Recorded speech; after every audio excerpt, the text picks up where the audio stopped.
Praise lord అందరికీ. లూకా సువార్త 18వ అధ్యాయము 1వ వచనంలో దేవుని వాక్యం ఈ విధంగా సెలవిస్తుంది. విసుకక నిత్యము ప్రార్థన చేయుచుండవలెను అని దేవుని వాక్యం సెలవిస్తుంది.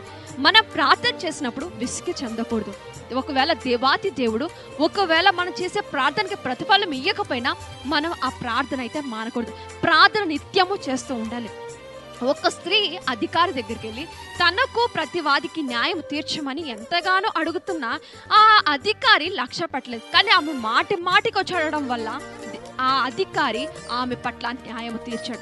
మనము కూడా విసిగిపోకుండా మనము కూడా నిత్యము ప్రార్థన చేస్తే దేవుడు మన ప్రార్థనకి తగిన సమయంలో ఖచ్చితంగా జవాబునిస్తాడు. కనుక మనము కూడా విసుగు చెందక ప్రార్థనలో ఓపిక కలిగి ప్రార్థన చేసి దేవాతి దేవుడి నుండి వచ్చిన ప్రతిఫలాలు పొందుకుందుము గాక.